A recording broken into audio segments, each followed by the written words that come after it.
Good morning, everyone. Welcome to the Word of the Day for Wednesday, October 1st.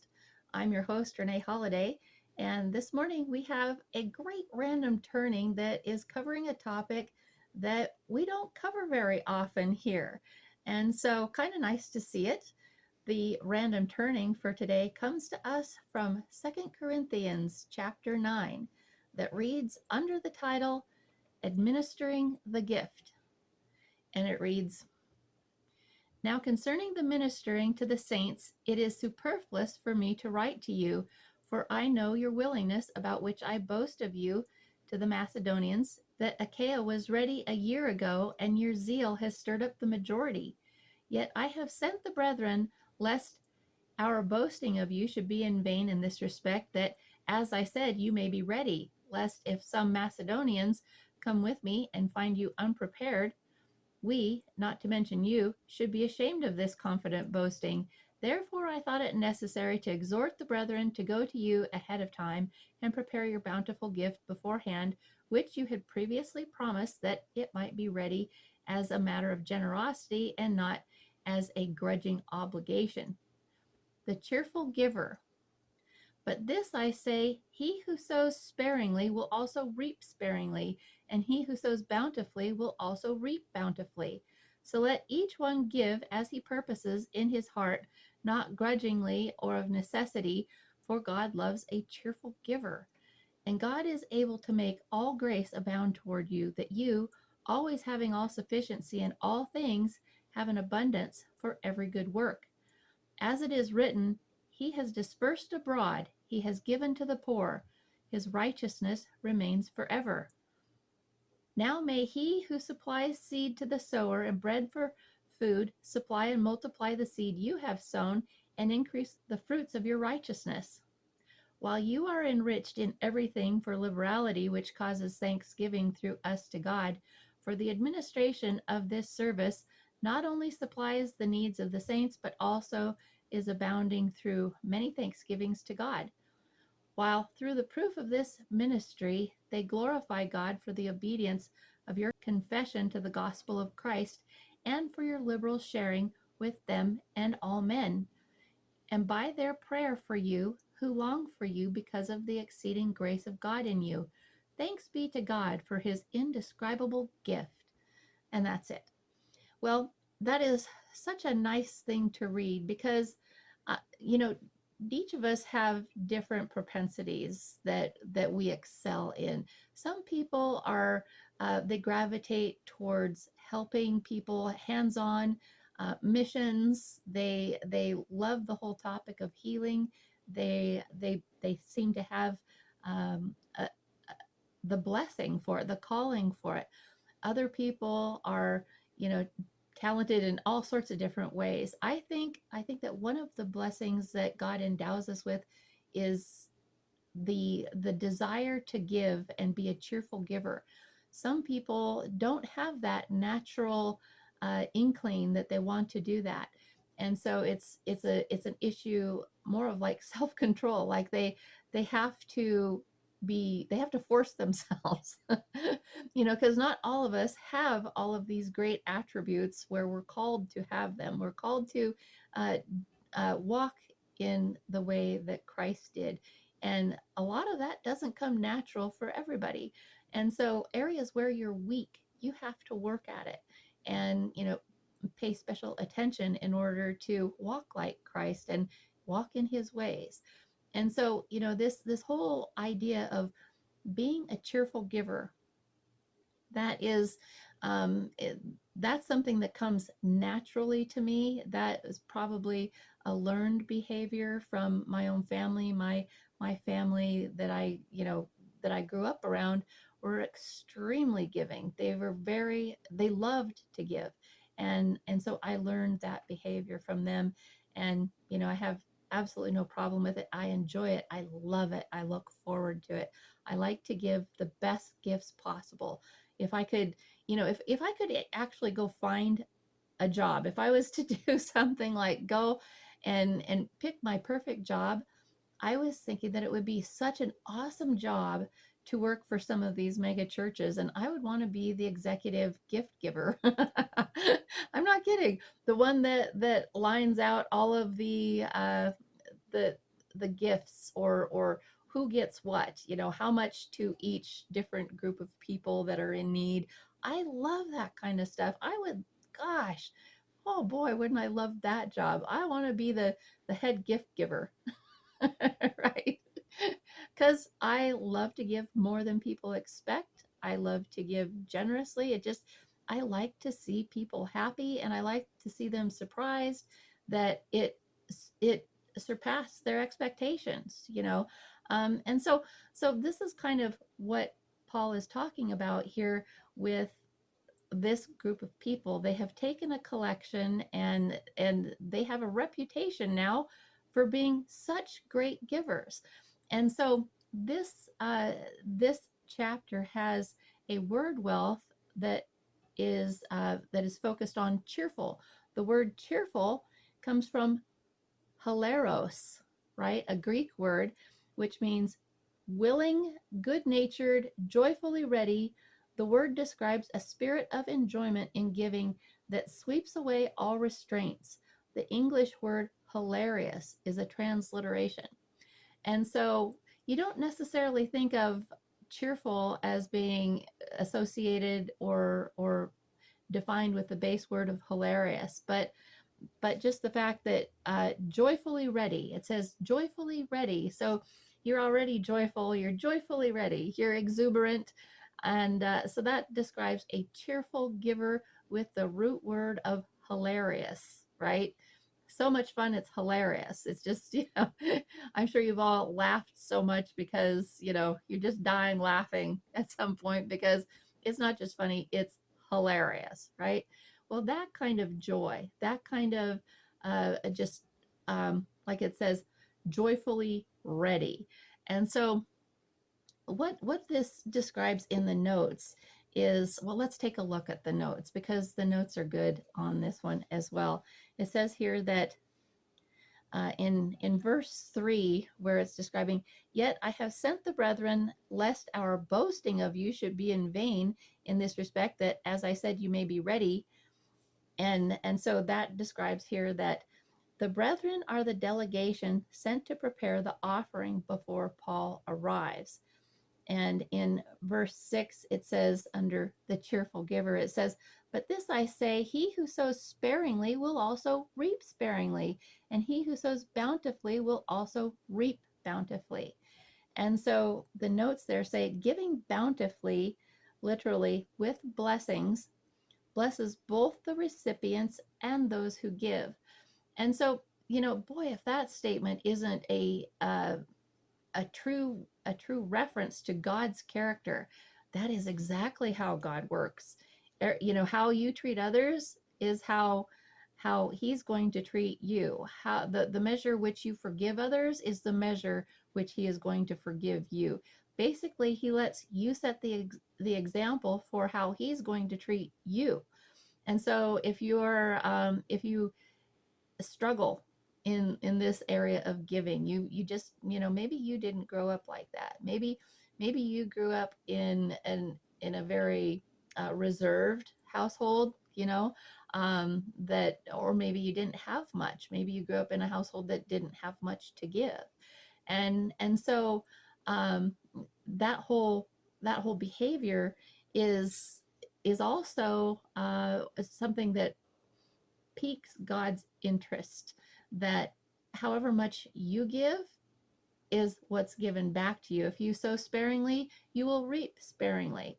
And so it's almost like throughout your life, God holds up a mirror to you and says, okay, everything that you're doing outward is going to be reflected back to you.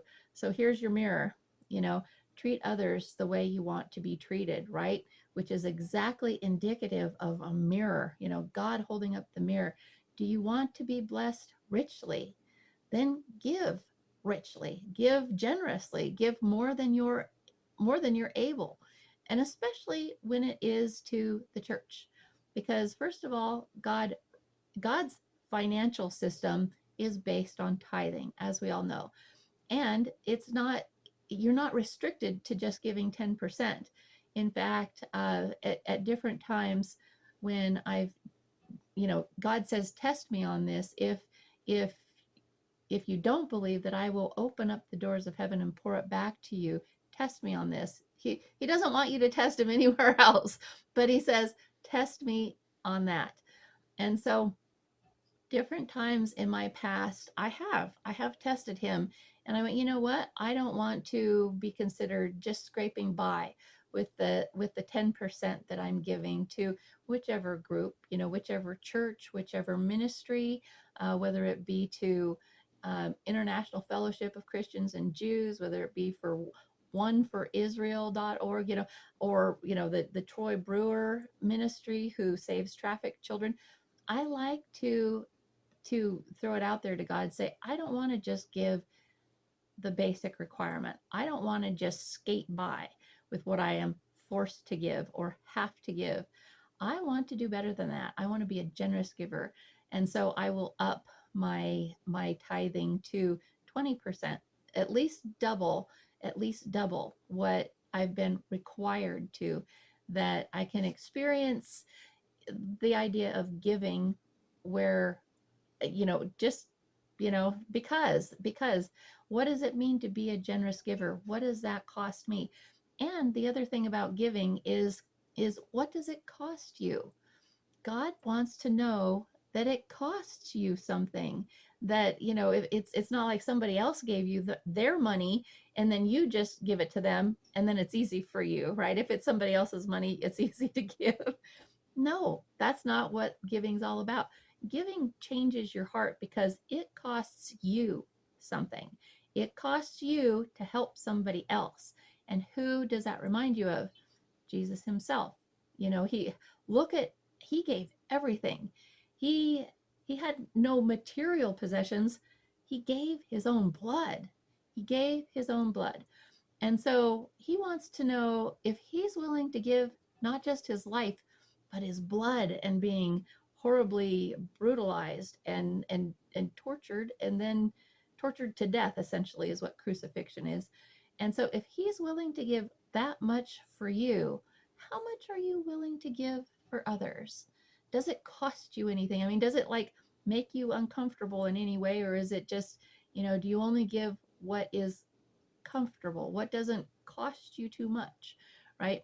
And another example of that giver is the widow, the widow and her two mites that she gave, because even though she had nothing, she gave two mites. And so it doesn't matter if you've got a lot. That is never the basis that God looks at in your giving. Is It doesn't matter if you've got a lot or if you've got a little. He requires at least 10%. And if you're generous beyond that, whether it's a little in the total amount or whether it is, a lot, you may be either destitute or you may be a millionaire. But 10% given by a millionaire is probably less costly to that millionaire than it is to somebody who's destitute and gives their 10%. And where that 10% might be life changing to somebody who's destitute. And so that is what God's looking at, is what's on your heart, and how much are you willing to be inconvenienced or let it cost you in order to help others. And that is what he is developing in the fact that he calls us to give all the time, regularly. That's part of his system. Part of his system is the circle that I've described before, where once you get into the tithing, you've paid your 10%, and now you're on this circle. You're on the circular system that you keep giving and it keeps coming back to you, and you keep giving and it keeps coming back to you. And so long as you're giving, it keeps coming back to you. And so the more you give, the more comes back to you, as Paul is saying right there that in that verse of 6. But this I say, he who sows sparingly will also reap sparingly, and he who sows bountifully will also reap bountifully. And so giving is just once you actually get used to it, if you haven't been used to it, try it out. Try it out. God gave everything he had for you. God gave his son, and Jesus gave his life and his blood. And so this is an education system for turning your heart into a heart that likes to give, that you can be like Christ, that we can walk in his ways, we can experience the blessing of watching somebody else's life be benefited, because of what you did. The fun of how much what you did benefited others. And so, there's it's a joy, like that word describes in cheerful. It's joyful readiness. And so, or joyfully ready is exactly what it said. But, and in addition to that, this is, like I was describing, this is changing your heart. And especially if you're not accustomed to giving and it's not one of your strong suits, learning to give is actually more fun than you think it is. Once you have no idea how much fun it is until you actually start.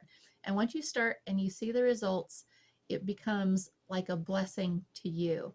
In fact, at one point when I was helping at a homeless shelter, I wrote a poem about about how I went there to give and ended up taking, meaning that I was the one. I was blessed by it so much just because of the experience of watching it make people so happy.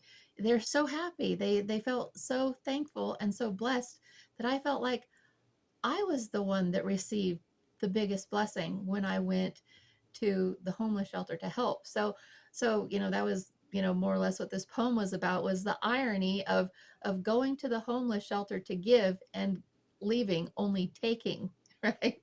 It's a truth. And so um and it's the kind of blessing that, like I said, if you're not good at it and you're not accustomed to it, you can't imagine that it would be fun, because all it looks like or feels like to you is going to be a loss. You're going to be surprised. I mean, it makes your life better to watch somebody else's life improve because of something that you have done.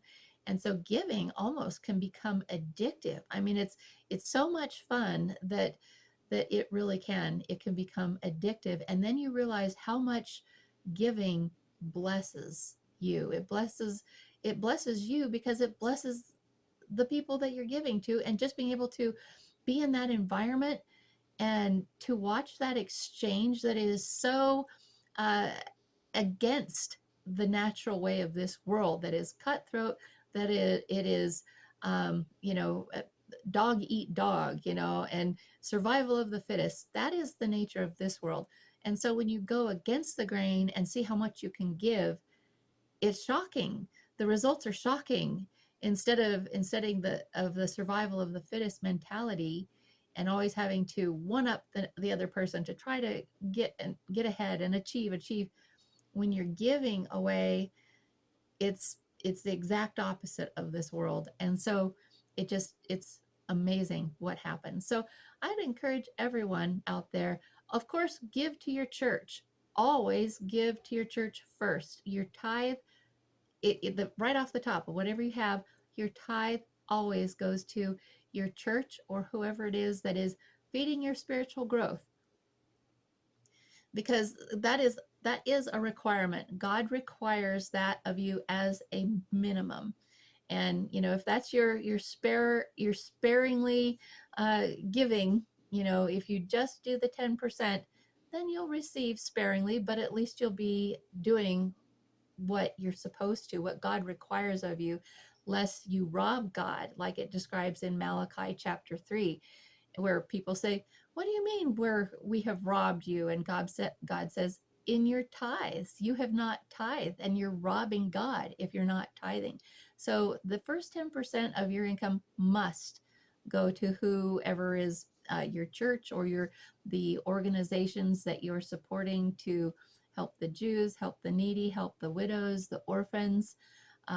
That comes out first. Beyond that, any giving that you do, that's entirely up to you and your generosity, right? But once you start, I warn you, once you start, it's addictive. and it's a blast. All right, everyone. Well, I hope this is a blessing to you. And I'll also hope that you will join me again tomorrow, and we'll see what the Lord has in store for us for tomorrow. You will have a wonderful and a blessed day.